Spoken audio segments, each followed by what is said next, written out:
That's why at Schneider Electric we transition our customers to IIoT so that they can excel in 3 areas.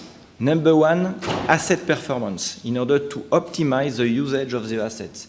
Why? Because life cycle cost of asset can range from 10 to 15 times the cost of purchase of this same asset.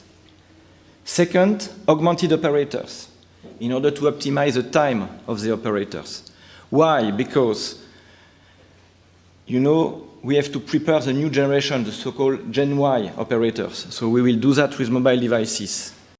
Another reason is that operators, it is commonly accepted that they spend up to 50% of their time to find the information they need. So we need to solve that for our customers. Number 3, smart control, in order to optimize the control of their business, notably through IT-OT convergence. And as you know, in the current economical context, to gain a few points of productivity is really a benefit for all of our customers. As mentioned by Clemens earlier, we have been a pioneer in the management of data, going back to Transparent Relay in 1997.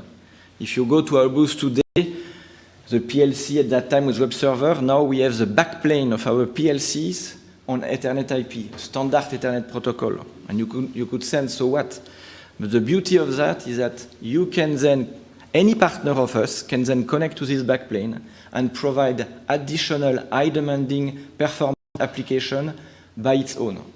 So it brings to a customer a huge opportunities of enriching its process and its application just based on our controller, which is open. Of course, we cannot speak about transparency of data and not without speaking about cybersecurity. It's a big deal. We don't deny it. We have to take care of that very seriously. And this is what we do. We do it at every level of our solution, in our products, in our system, in our software. And on top of that, because it's not an easy topic for our customers, we supplement our offerings by consulting services so that they can really be sure that we have properly and seriously taken care of cybersecurity.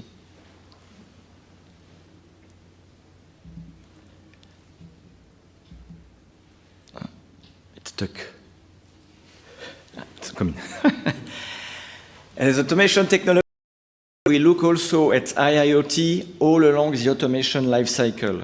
And again, our 3 pillars, asset performance, augmented operators, smart control, indeed bring benefits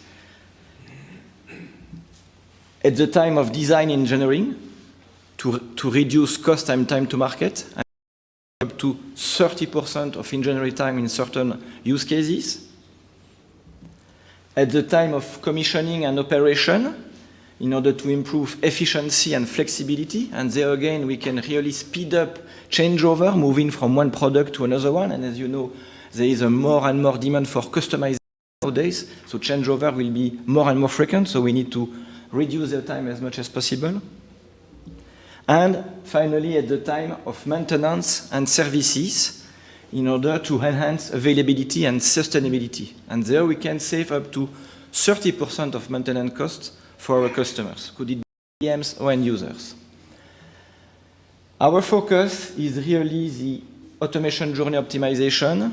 So that's why we speak about industrial Internet of Things, because this automation journey is only one dimension of the many dimensions covered and impacted by Industry 4.2. But I prefer to focus and deliver reality than to try to embrace too large. Now, I will walk you through 3 of our offerings that are showcased in our booth in order to show you concretely what we can do in this area. First one is Eurotherm Online Services. And with this, we really manage the compliance of your asset in regulated markets. And why we do that? And I will say it maybe in other words, this quote from the attorney, because don't even think about non-compliance. Don't even think about it. In such market, you need to calibrate your assets. So we help this through an application on a smartphone, on a tablet, an operator working on it, and then we automatically generate the certificate. And by the way, this is something that we have patented, how to calibrate in a certified way an asset using an application on a tablet. Then as we generate this e-certificate, we can easily associate to this certificate a QR code, which makes that when you have an auditor coming to your plant, he just takes his smartphone, flash the QR code, and he can automatically check whether the asset is compliant in terms of calibration. And on top of that, manage your e-certificate in the cloud, or locally, if you prefer to keep them locally, in order to check the due date of the next calibration in order to avoid any stop in your production, because in this kind of regulated markets, if your assets are not anymore calibrated, you have just to stop or to waste your production. Visio 360, this is how we augment operators with a so-called augmented reality technology. So imagine an operator receives an alarm in the control room, thanks to this application, first we help him to localize the equipment which is potentially in trouble. When he's in front of the equipment, he just flashes a tag and then he sees what's inside the cabinet without opening the door. And we overlay on top of this real-time information, the one he needs in order to manage this alarm, thanks to this so-called augmented reality technology. So this saves time, this avoids for him downtime.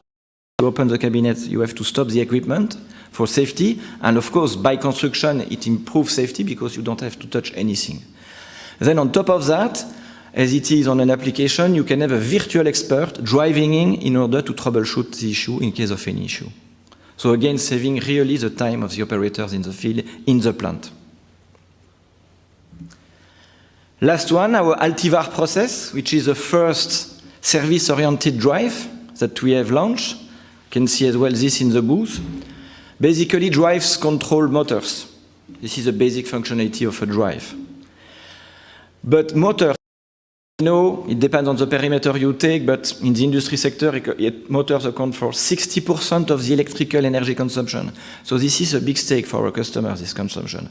With our drive, we can measure what's happening so that our customers can monitor and can act upon this. Then our drives now are self-aware themselves, so that they can tell you there's something wrong inside me or there's something wrong inside the application. Check it. But they can also act as a sensor, be a sensor for the actuator driven or controlled by the motor. If I take the example of a pump, we can also, from the drive, acting as a sensor, make some drift detection and say to the plant, there is something wrong with the pump, it's not operating at the right point, or there is going to be a mechanical failure in the next coming days or weeks, depending on the type of pumps we master. And of course, we can also, on top of that, if the customer is interested, optimize the operating point of the pump in order to save up to an additional 30% of energy efficiency compared to what a drive do naturally, I would say. Just the fact to put a drive on a motor, you save energy. But then we go a step further thanks to our analytics on board in drives, because we can really optimize the operation of the pump. Thank you for your attention.